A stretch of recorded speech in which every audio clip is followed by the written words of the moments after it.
अस्सलाम वालेकुम dear investors.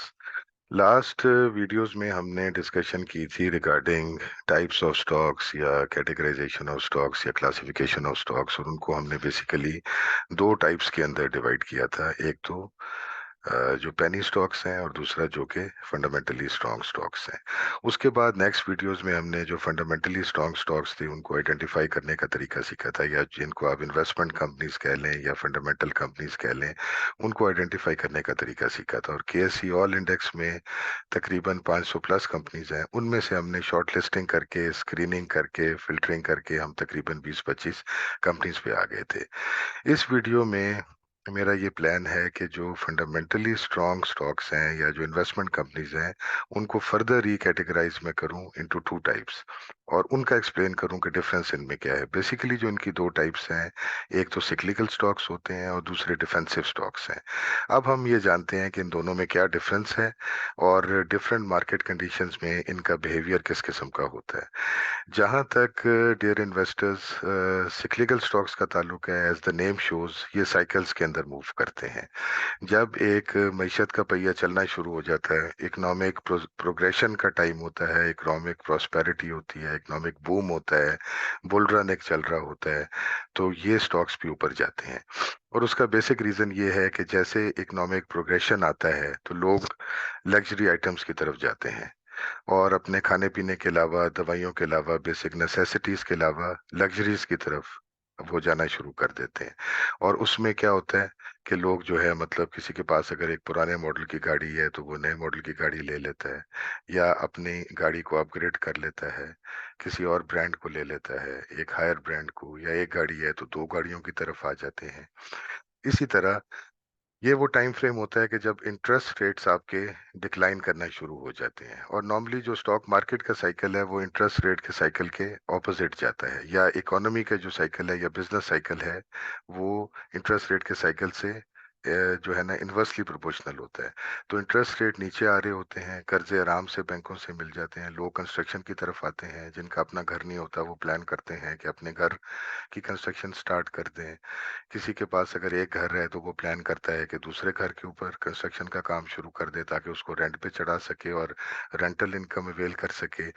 इसी तरह जब कंस्ट्रक्शन का काम शुरू होता है, जो रियल एस्टेट के बिल्डर्स हैं उनका भी काम स्टार्ट हो जाता है, हाउसिंग की एक डिमांड आ जाती है, नई नई सोसाइटीज मार्जे वजूद में आना शुरू हो जाती हैं। और जब कंस्ट्रक्शन का काम शुरू होता है, चल पड़ता है और बिल्डिंग का काम शुरू हो जाता है, तो इसके साथ जो एलाइड 40 इंडस्ट्रीज हैं वो भी चल पड़ती हैं, जिनमें टॉप पे तो सीमेंट आता है, फिर उसके बाद स्टील है। इसके अलावा भी बेशुमार हैं, जैसे इलेक्ट्रिकल फिटिंग्स है, इलेक्ट्रिकल अप्लायंसेस है, सिरेमिक्स है, टाइल्स है, सैनिटरी फिटिंग्स है, ये बेशुमार ग्लास है। ये सारी इंडस्ट्रीज जो है ना, ये बूम करना शुरू हो जाती हैं। और सिक्लिकल स्टॉक्स का ताल्लुक भी इन्हीं इंडस्ट्रीज के साथ होता है। तो जब एक बुल रन का टाइम होता है या इकोनॉमिक प्रॉस्पेरिटी का टाइम होता है, तो ये जो सिक्लिकल स्टॉक्स हैं ये मार्केट को आउट परफॉर्म कर जाते हैं, बहुत अच्छी परफॉर्मेंस देते हैं। 3x से लेके इवन 50x तक भी इनकी प्राइसेस जो है वो ऊपर जाती हैं। और जब इकोनॉमिक रिसेशन का टाइम होता है तो ये मार्केट को अंडर परफॉर्म करते हैं, बहुत बुरी तरह से इनकी प्राइसेस नीचे गिरती हैं। और इवन जो है 70% से लेके 90% तक भी इनकी शेयर प्राइसेस ड्रॉप हो जाती हैं।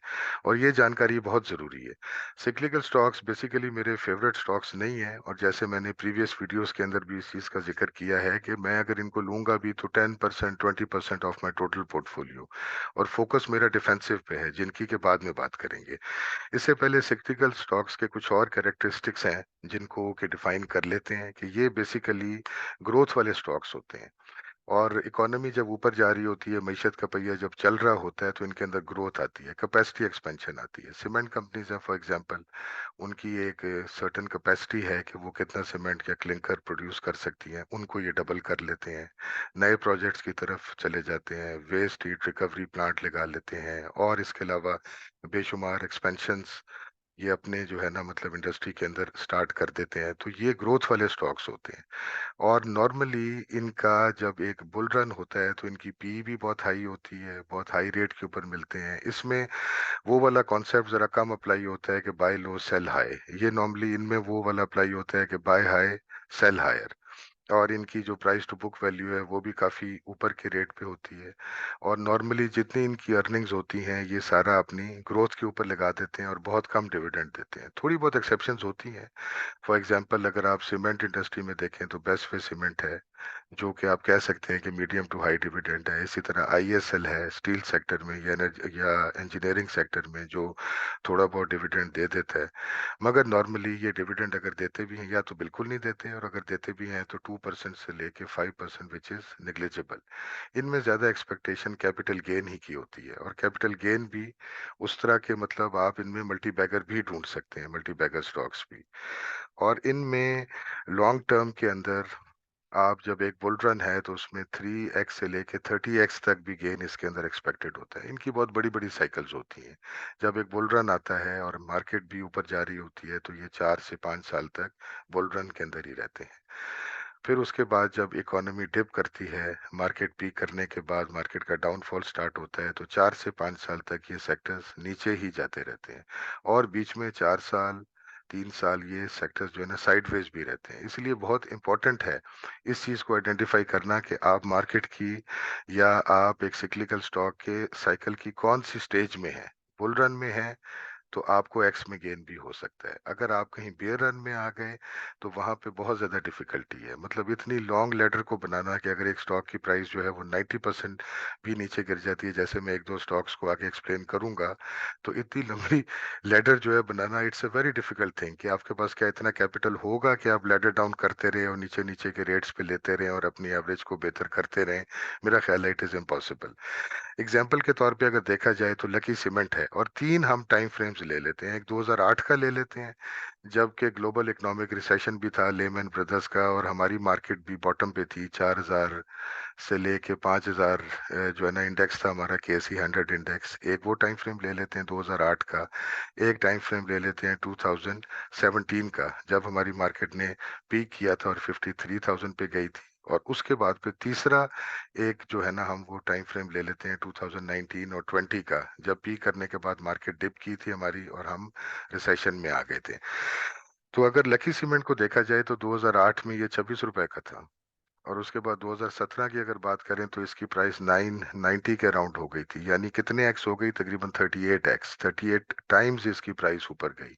तो it was surely a multi bagger. और इनको नॉर्मली मल्टी बैगर्स को जो है ना परसेंटेज में कैलकुलेट ही नहीं किया जाता, एक्स में ही किया जाता है। परसेंटेज में अगर देखें तो ये 3700% ऊपर गई इसकी प्राइस 9 सालों में, जो कि बुल रन का टाइम था 2008 से लेके 2017 तक। उसके बाद जब रिसेशन आया तो 2019-20 में यही जो लकी सीमेंट की प्राइस 990 थी, ये डाउन होके 340 से लेके 400 के दरमियान कहीं आ गई। यानी कि 60 to 70% ये डिप कर गई फ्रॉम इट्स पीक। इसी तरह मेपल लीफ को लें तो 2008 में तकरीबन मेपल लीफ 3 रुपए का था। उसके बाद 2017 में ये 135 रुपीज का हो गया, यानी कि 45x। जिस बंदे ने 3 रुपए का ले लिया 2008 में और 9 साल का वेट कर लिया, उसने 45x, 45 टाइम्स उसका कैपिटल हो गया। मगर अगर वो टाइम पे एग्जिट नहीं किया तो 2019-20 में तकरीबन वही मेपल लीफ सीमेंट की प्राइस 14 रुपए के अराउंड आ गई थी। यानी कि 90% ये गिर चुका था अपनी पीक से। तो जिस बंदे ने पीक पे लिया यानी 135 रुपीज पे लिया 2017 में, उसका कैपिटल तो इरोड हो गया, और 90% उसका कैपिटल जो है ना वॉश आउट हो गया, मतलब फ्लोटिंग लॉस उसमें आ गया। 10% रह गया। अब क्या पॉसिबल है कि वो 10% को दोबारा वापस लेके आ सके? और इसी तरह अगर आप देखें डीजी खान सीमेंट है, 2008 में 15 रुपए का था, 2017 में 250 रुपए का हो गया, 17x ये ऊपर गया। उसके बाद फिर ये है कि 2019-20 में 45 रुपीज का आ गया, 82% ये डिप कर गया। पाइनियर सीमेंट जो है 160 से 17 रुपए पे आ गया इसी बेयर रन में, और तकरीबन 90% ये डिप कर गया। और भी अगर हम सिक्लिकल स्टॉक्स के बाकी सेक्टर्स देखें तो एच कार जो है वो भी इसी तरह 200 से 925 रुपीज तक गया था ड्यूरिंग द बुल रन, और उसके बाद बेयर रन में फिर ये 150 के ऊपर डिप कर गया। हीनो पार्क जो है वो 900 से 1800 तक गई 2008 से लेके 2017 तक, और फिर उसके बाद 260 पे आ गई 2019-20 में। CSAP 100 से 285 गई और फिर 30 पे आ गई। ASTL अमरीली स्टील 46 से 130 पे गई और फिर 16 पे आ गई। तो यहाँ से एक लर्निंग वैल्यू है कि क्या इन स्टॉक्स के अंदर इन्वेस्टमेंट करना फिजिबल है, और अगर इन्वेस्ट किया जाए तो उसकी बेसिकली स्ट्रेटजी क्या होनी चाहिए कि जो कि आप अडॉप्ट करें कि जिससे आप अपने कैपिटल की प्रिजर्वेशन भी कर सकें और आप लॉसेस भी इतने आपको बेयर ना करने पड़े। यहाँ पे हमें थोड़ा-सा ये देखना पड़ेगा कि इन्वेस्टर्स की ट्रेडर्स की अभी मैं बात नहीं कर रहा हूँ, only I am talking about investors के इन्वेस्टर्स की ब्रॉडली कैटेगराइजेशन कैसे है with respect to cyclical stocks के कितने टाइप्स के इन्वेस्टर्स हो सकते हैं। एक तो हो सकता है लाइफ लॉन्ग इन्वेस्टर जो कि सिक्लिकल स्टॉक्स में आ गया एक दफा, और लाइफ लॉन्ग इन्वेस्टर उसको मैं कहूंगा from the point of view of cyclical stocks जो कि कई जो मार्केट साइकिल्स हैं उसके अंदर 3 से 4 मार्केट साइकिल्स के अंदर जो कि बैठा रहता है, मतलब 30-40 ईयर्स नॉर्मली एक मार्केट साइकिल होता है। मार्केट साइकिल पे इंशाल्लाह एक सेपरेट वीडियो होगी जिसमें चार्ट से मैं एक्सप्लेन करने की कोशिश करूंगा कि मार्केट साइकिल्स को मास्टर कैसे किया जा सकता है और एक ब्रॉडर पिक्चर आप कैसे ले सकते हैं। तो ब्रॉडली अगर आप देखें तो 8 से लेके 12 साल या 10 साल का एक मार्केट साइकिल होता है। अगर एक लाइफ लॉन्ग इन्वेस्टर है जिसे मैं कह रहा हूँ, तो मैं उसको उन टर्म्स में कह रहा हूँ कि वो 3 साइकिल यानी 30 साल या 4 साइकिल यानी 40 साल तक वो बैठा है एक शेयर को लेके।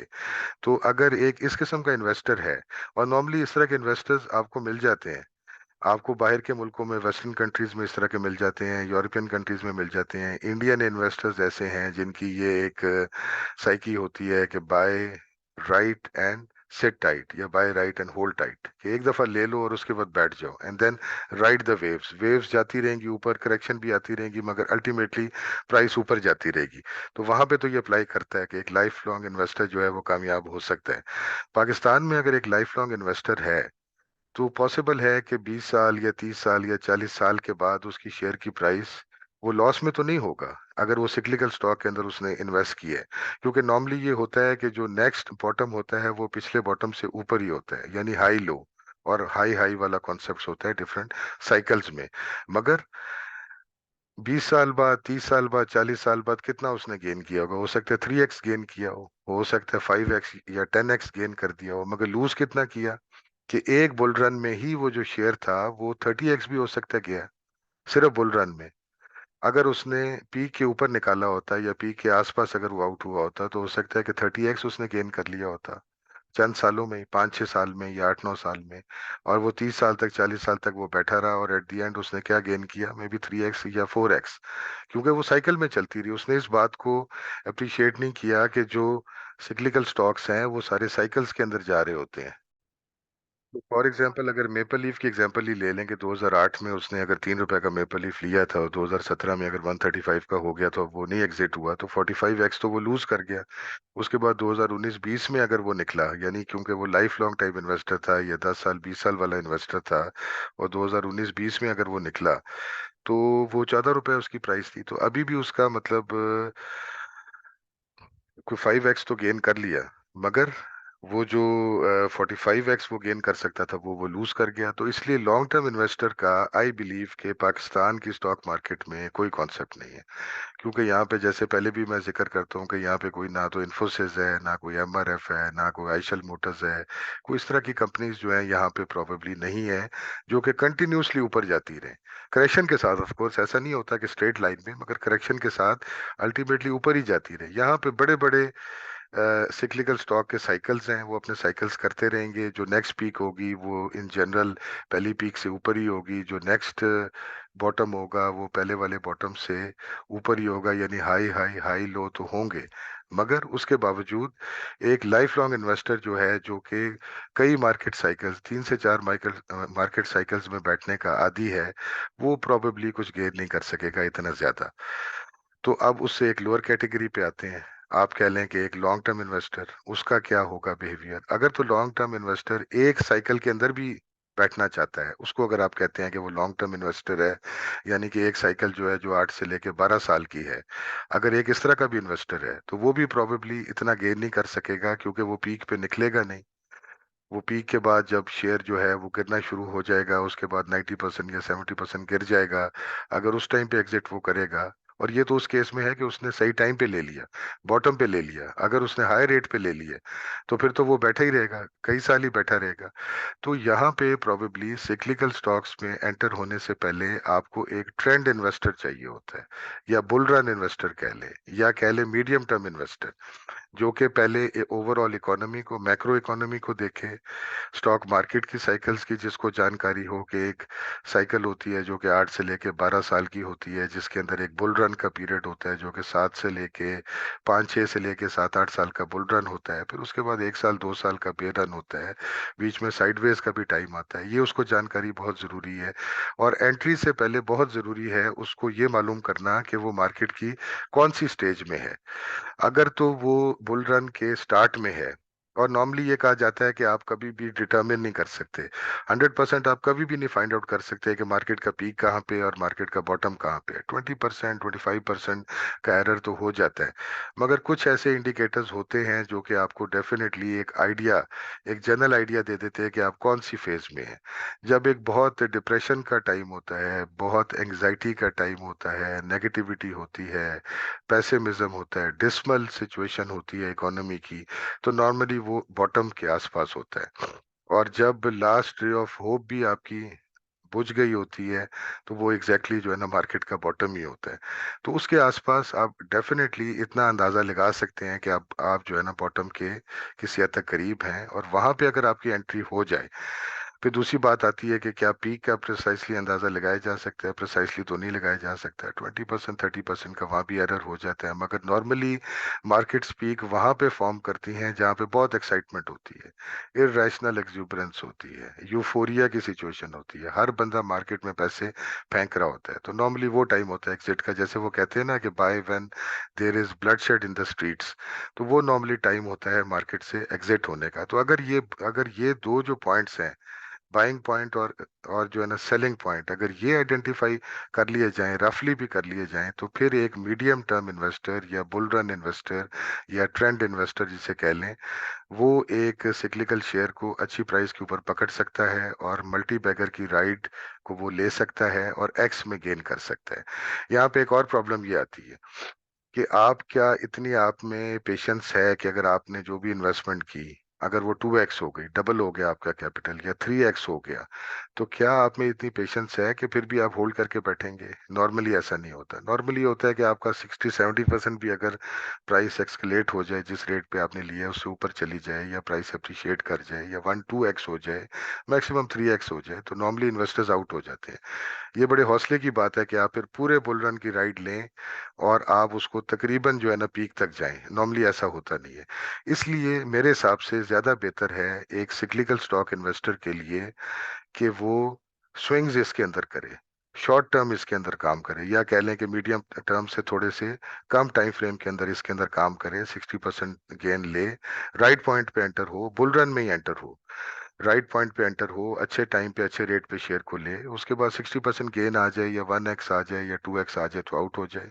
उसके बाद करेक्शन का वेट करे उस शेयर में, या किसी और शेयर को पकड़े जो कि करेक्शन की स्टेज में हो, या कि जो लोअर प्राइस पे हो, कोई और सिक्लिकल स्टॉक, उसके अंदर अपनी एंट्री मारे और इतने गेन्स वो लेता चला जाए till the end of the bull run. और जब वो देखे कि बहुत ज्यादा एक्साइटमेंट है मार्केट में, बहुत ज्यादा इंथुजियाज्म है, तो कोशिश करे कि फिर वो रिफ्रेन करे जो है ना उस टाइम के ऊपर इन्वेस्टमेंट करने से। और इसमें पीक के ऊपर लेना सबसे ज्यादा हैजर्डस है, क्योंकि जैसे मैंने जिक्र किया कि शेयर प्राइस इवन 90% भी गिर जाती है, तो इट्स नॉट पॉसिबल कि इतनी लंबी आप लेडर बनाएं, लेडर डाउन करते रहें, ना किसी के पास इतना कैपिटल है, और फिर आप स्टक भी हो जाएंगे फॉर 4 इयर्स 5 इयर्स, आप जो है ना लेडर डाउन ही करते रहेंगे। उसके बाद भी आपकी एवरेज इतनी अच्छी नहीं होगी, या आपके पास कैपिटल नहीं रहेगा। तो मेरा ख्याल है कि इसको बेयर रन में तो इसके अंदर काम जो है ना करना फिजिबल ही नहीं, सिक्लिकल स्टॉक्स में, और इवन साइडवेज पे भी फिजिबल नहीं। अब फिर वही बात है कि ये मैं बात इन्वेस्टर की कर रहा हूँ, medium term long term type investor, या इवन कह लें कि स्विंग इन्वेस्टर की। जहाँ तक ट्रेडर्स का ताल्लुक है, वो तो हर स्टेज में काम कर सकते हैं। वो तो इवन अगर बेयर रन है तो उसके अंदर वो शॉर्ट भी कर सकते हैं। अगर जो है ना मतलब मार्केट साइडवेज है तो उसके अंदर भी वो अपने एंट्री और एग्जिट के पॉइंट्स को ढूंढ सकते हैं। मगर एक इन्वेस्टर के लिए बहुत जरूरी है स्टेज को मालूम करना मार्केट की और एक सिक्लिकल स्टॉक की, और फिर उसके बाद उसके अंदर एंट्री की जाए। अब मेरा ख्याल है सिक्लिकल स्टॉक्स के बारे में काफी बात होगी, थोड़ा सा डिफेंसिव स्टॉक्स की भी बात कर लेते हैं ताकि थोड़ा सा डिस्टिंग्विश हम कर सकें इन दोनों कैटेगरीज को। जब एक इकोनॉमिक प्रॉस्पेरिटी आती है तो जैसे मैंने जिक्र किया कि लोग लग्जरी आइटम्स की तरफ जाते हैं और स्टॉक मार्केट भी ऊपर जाती है, सिक्लिकल स्टॉक्स भी ऊपर जाते हैं। जब इकोनॉमिक रिसेशन आता है, इकोनॉमिक डाउनफॉल आती है, स्टॉक मार्केट भी गिरना शुरू हो जाती है, आपकी इकोनॉमी की मईशत का पहिया स्लो डाउन होना शुरू हो जाता है। तो उस टाइम पे लोग फिर नए घर तो बनाने छोड़ देते हैं, नई गाड़ियां लेनी भी छोड़ देते हैं, लग्जरी आइटम से भी हट जाते हैं, मगर खाना खाना नहीं छोड़ते, दवाइयां लेना नहीं छोड़ते, हॉस्पिटल जाना नहीं छोड़ते, बैंक्स भी अपने काम करते रहते हैं, ऑयल की जरूरत भी रहती है, पेट्रोल डीजल की जरूरत भी रहती है, घर में जो है ना बिजली भी इस्तेमाल होती है, गैस भी इस्तेमाल होती है। तो ये बेसिकली जो इस एरिया में जितने स्टॉक्स आते हैं उनको हम डिफेंसिव स्टॉक्स कहते हैं, और डिफेंसिव इनको इसलिए टर्म यूज की जाती है कि एक इकोनॉमी का इनके ऊपर इतना असर नहीं होता। अगर इकोनॉमी ऊपर भी जा रही है तो फिर भी लोग ये जो जरूरियात है जिनको आप नेसेसिटीज भी कहते हैं, नॉट द लग्जरीज, जिनको आप नीड्स कहते हैं, नॉट दी वांट्स, तो ये वो नीड्स हैं जो कि हर टाइम चलती रहती हैं। और इनमें जो स्टॉक्स आते हैं नॉर्मली जो फूड सेक्टर है या फर्टिलाइजर का सेक्टर है या ऑयल मार्केटिंग कंपनीज हैं या ऑयल एक्सप्लोरेशन है या पावर जनरेशन की कंपनीज हैं, फर्टिलाइजर हैं, फार्मास्यूटिकल हैं, जनरली ये कंपनीज आती हैं जो कि डिफेंसिव स्टॉक्स की कैटेगरीज में आती है। और ये एवरग्रीन है। जो सिक्लिकल स्टॉक्स है वो आप कह लें कि मौसमी है, सीजनल है, वो एक टाइम चलेंगे एक टाइम पे बैठ जाएंगे, जबकि जो डिफेंसिव कंपनीज है दे आर एवरग्रीन, 24/7 ये ऑपरेट करती हैं, 365 डेज अ ईयर ये काम करती रहेंगी।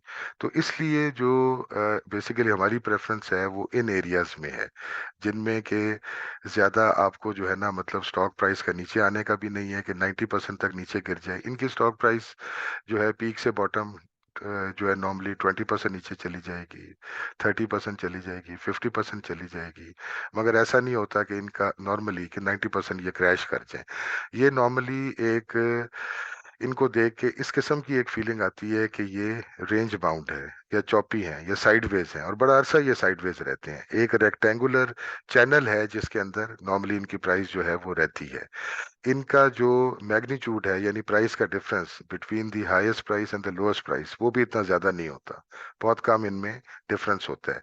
और मजे की बात है कि सिक्लिकल तो ये भी होते हैं, जो सिक्लिकल स्टॉक्स हैं वो तो सिक्लिकल हैं ही, मगर उनके बड़े बड़े साइकिल थे और बड़े एम्पलीट्यूड वाले साइकिल थे। इनके बेसिकली छोटे छोटे साइकिल्स होते हैं। और नॉर्मली ये high dividend yield paying stocks भी इसी डिफेंसिव कैटेगरी में आते हैं। जो स्टॉक एक साल में 4 दफा डिविडेंड देता है उसके 4 छोटे साइकिल साल के अंदर वो बना लेता है। क्यों बनाता है? क्योंकि बेसिकली जब डिविडेंड की अनाउंसमेंट आने वाली होती है, डिविडेंड की एक्सपेक्टेशन आती है, तो लोग उनको बाय करना शुरू कर देते हैं। उनकी डिमांड जो है वो ये कि बढ़ जाती है, उनकी प्राइस ऊपर जाना शुरू हो जाती है, ऊपर चले जाते हैं। उसके बाद जब एक्स डेट होती है तो फिर वो दोबारा नीचे गिरते हैं। कुछ लोग तो ऊपर कैपिटल गेन प्रेफर करते हैं, कैपिटल गेन को लेकर निकल जाते हैं। कुछ जो रह भी जाते हैं एक्स डेट के बाद ऑटोमेटिकली प्राइस जो है वो नीचे आती है, फिर ये अपने लोअर चैनल पे आ जाते हैं। फिर उसके बाद अगर ये क्वार्टरली, अगर ये हर क्वार्टर में डिविडेंड दे रहे हैं तो साल में 4 दफा ये साइकिल रिपीट होता है। 4 दफा आपके पास अपॉर्चुनिटी आती है कि आप उनको ले लें, 4 ही दफा अपॉर्चुनिटी आती है कि बेच भी दें अगर आप उसको बेचना चाह रहे हैं। तो नॉर्मली इनका एक रेक्टेंगुलर चैनल होता है जिनमें ये कई महीने या कई साल ये रहते हैं और बड़े आराम से इनको आइडेंटिफाई किया जा सकता है। और बाज दफा ये जरूर होता है कि अगर सेक्टर के अंदर कोई बहुत इंप्रूवमेंट आई है या कोई बहुत ज्यादा ग्रोथ आई है या पॉजिटिविटी आई है तो ये पॉसिबल है कि अपने वो रेक्टेंगुलर जो चैनल है जिसके अंदर उनकी प्राइस जो है ना फिक्स्ड है उसको वो थोड़ा सा अपवर्ड टिल्ट हो जाए। या कई दफा ये होता है कि अगर स्टॉक के अंदर कोई नेगेटिव न्यूज है या उनकी ग्रोथ जो है वो इफेक्ट हो रही है due to certain macroeconomic conditions, तो हो सकता है कि उनका जो रेक्टेंगुलर चैनल है जिनके अंदर उनकी प्राइस फंसी हुई है वो थोड़ा सा नीचे की तरफ टिल्ट हो जाए। अगर कोई मैसिव बुल रन की कंडीशन है ओवरऑल स्टॉक मार्केट की, तो हो सकता है कि अपने ये चैनल को ऊपर शिफ्ट कर लें, यानी प्राइस रेंज ही ऊपर शिफ्ट हो जाए। मगर वो कैरेक्टरिस्टिक उनका वो रहता है कि एक चैनल ही है जिसके अंदर वो रहेंगे और for a considerable period of time वो स्टक रहेंगे। अगर कोई स्टॉक मार्केट के अंदर कोई स्लंप आ जाता है, कोई एक जो है ना रिसेशन आ जाता है, तो हो सकता है कि अपना वो जो ऊपर एक चैनल था उनकी प्राइस रेंज का जिसके अंदर उनकी प्राइस जो है वो मूव कर रही थी, वो चैनल जो है नीचे शिफ्ट कर लें। मगर मोर और लेस ये स्टॉक्स चैनल के अंदर ही अपना ऑपरेट करते रहते हैं। अब एक एग्जांपल लेते हैं। फॉर एग्जांपल आप देखें कि जैसे कि ईपीक्यूएल है। 2022 में मेरा अपना एक्सपीरियंस है कि ईपीक्यूएल इसी तरह के एक रेक्टेंगुलर हॉरिजॉन्टल चैनल के अंदर इसकी प्राइस जो है ना वो फिक्स हो गई थी, 20 to 30।